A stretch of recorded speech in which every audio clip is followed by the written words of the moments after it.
Victrola 50 oak side crank 1923. I've been working on this one for a little bit now. I actually started working on it about 4 or 5 years ago. Did the motor service, threw a new mainspring into it, some other stuff. Now just getting to cleaning up the bits and pieces.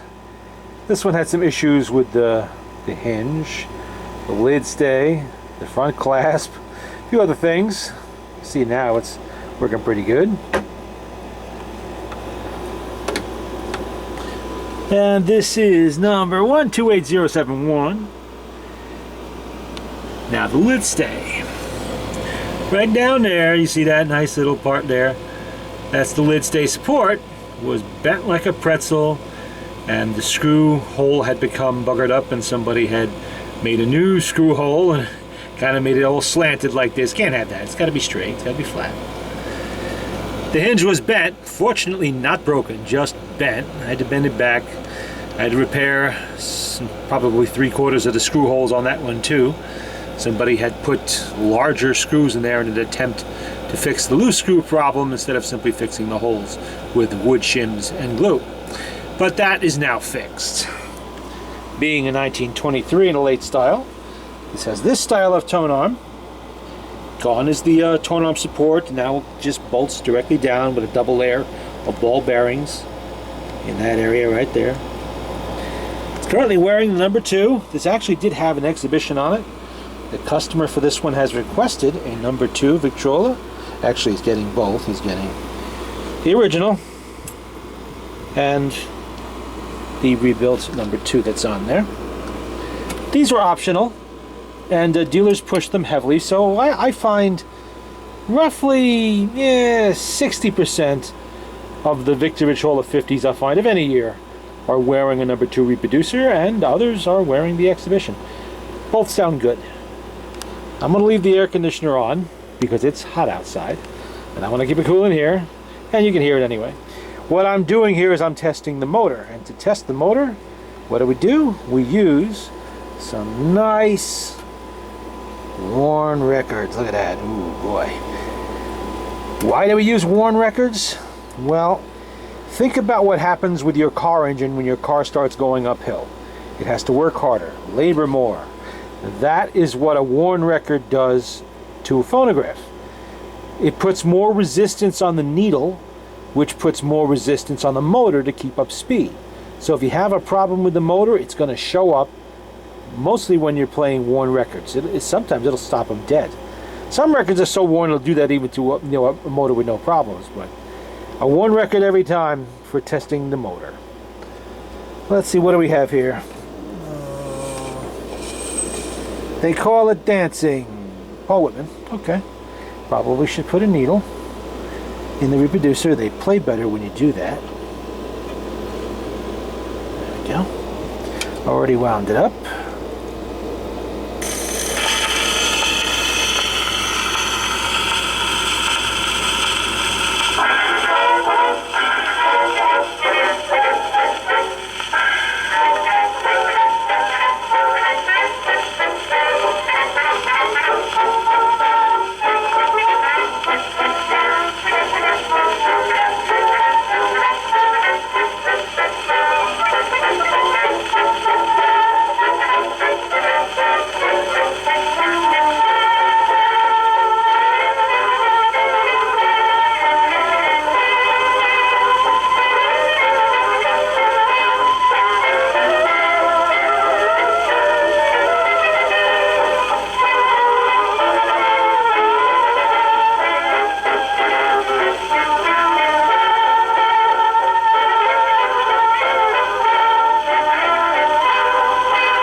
Not bad, actually. That one actually sounded better than I thought it would. Even with the wear, it must be mostly surface. Let's see if we can find something that's got a little bit more deeper wear on it. Although that is a good record for the reproducer test, I suppose. Dear old Southland. What? I don't know. Well, we'll keep that in reserve. It does look like it has more wear than the other side, but we'll see. What do we got here? We have... How about it? One step ahead. Which side looks more worn? Hard to say.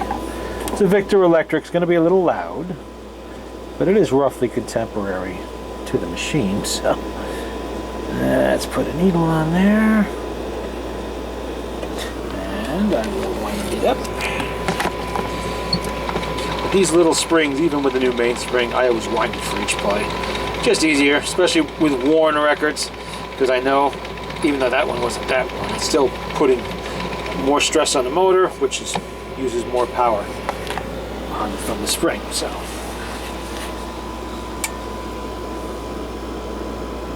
record's a little warped.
That actually also sounded better than I thought it would.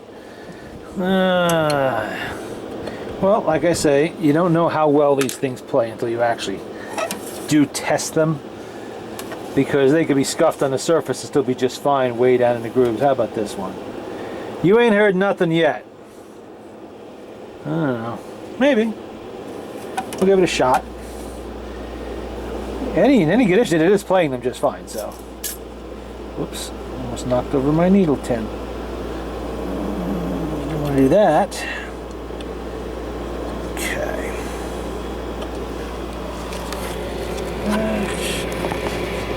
Like that.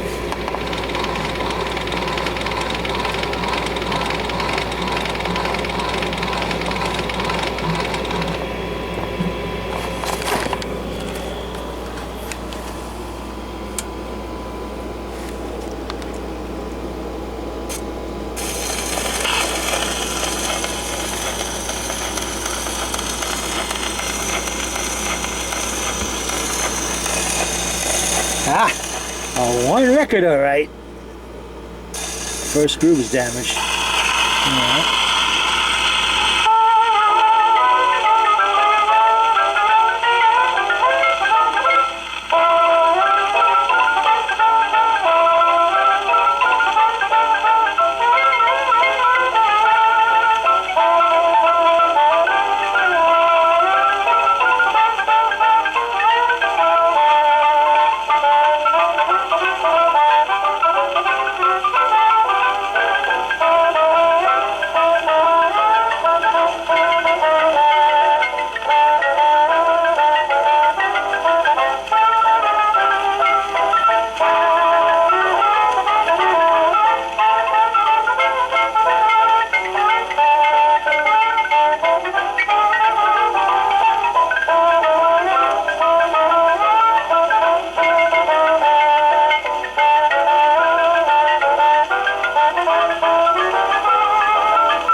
Okay, that sounded pretty good. I could hear a little bit of wear there, but did not even remotely slow up the motor, which is what we're after.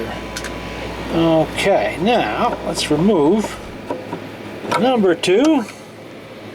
We know that one's good. Actually, both of these reproducers have been repeatedly tested, so I'm not worried about that. But we'll put the exhibition on it, or back on it, I should say, because it actually started off on this machine. So let's put a needle in there, flip the record over, wind it up, let's see what we got going on.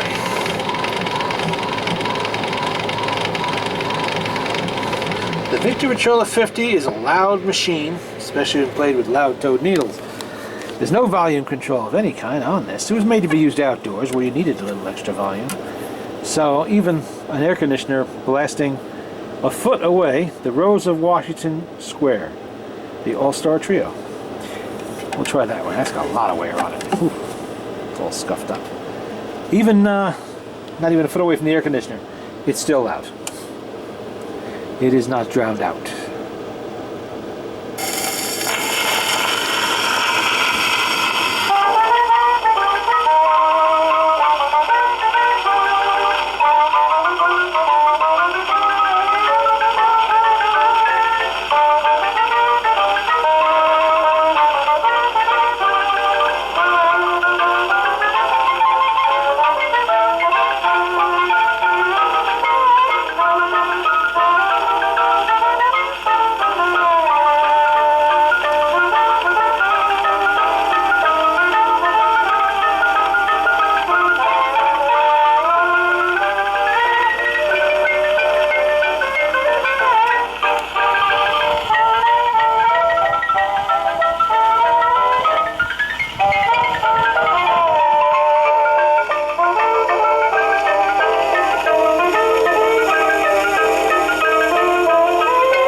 could hear it skipping slightly on that crack right there, I think. Didn't hold up though, didn't repeat, just skipped a little. But that's good, it's what we're after. We want records that will challenge the motor a little bit. That definitely fit the bill. Still sounds good though. It's got a lot of drag on it. Let's see, did we play One Step to Heaven? We didn't play that one, did we? No, I don't think we did. Try that one next. I'll run out of tape eventually, but in the meantime, I'll just keep playing them. Let's see. You know, get on there. There we go.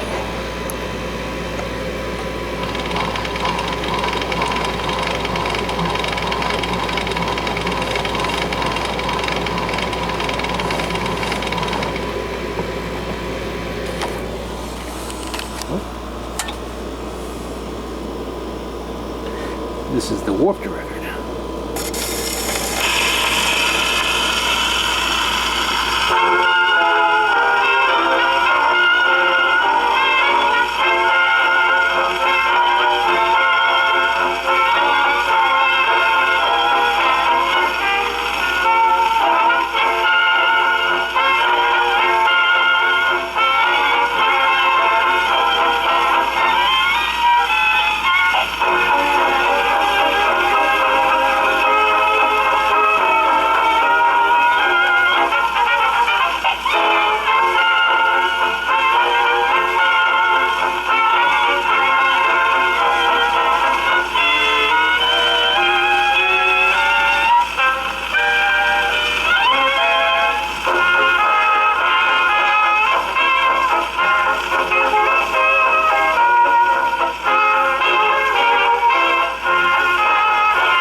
Didn't play too badly. Let's see, we'll try one more, see if there's enough room on the tape for one more. Stop! Look! Listen! The American Quartet. We'll see.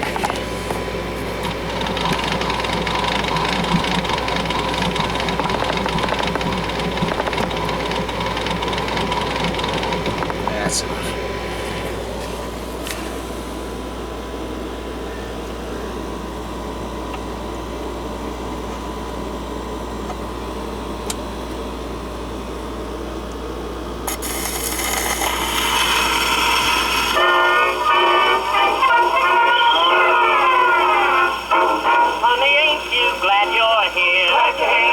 best affair this year. As the bracer and gloom chaser, I know you like it, dear. Everybody is on hand. The entertainment sure is grand. But dear, you said it, let's give credit to the syncopated band. Stop, look, listen to the music of the band. Stop, look, listen, ain't the piano man grand. Watch the fella playing on the violin. See the way he tucks it underneath his chin. Listen to the trombone rolling. Why the saxophone is moaning. Oh, joy, listen to the jazzy clarinet. Boy, ragging the old cornet. Listen to the fellow with the big bass drum. Go rum, silly, thum, thum. Stop, look, listen to the music. Some band.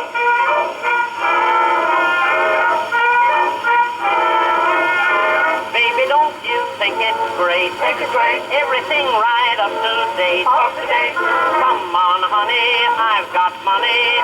So let us celebrate. They've got ice cold lemonade and the lunch already made. So I repeat it, you can't beat it for the money we paid. Stop, look, listen to the music of the band. Stop, look, listen, ain't the piano man grand. Watch the fella playing on the violin. Listen to the trombone groaning. Why the saxophone is moaning. Oh, joy, listen to the jazzy clarinet. Some boy ragging that old cornet. Listen to the fellow with the big bass drum. Go rum, fiddly, thum.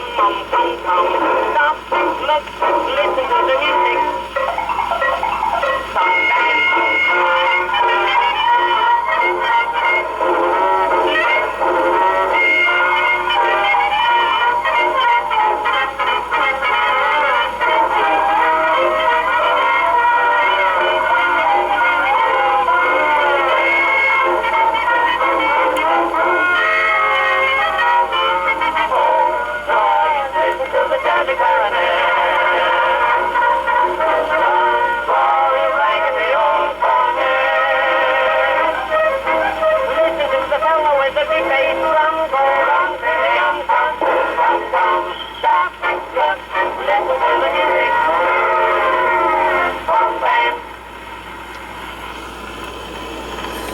There we go. Motor seems to be doing just fine. I'll play more records on it, of course, just to make sure nothing shakes loose, but I'm pretty confident it's in pretty good shape. And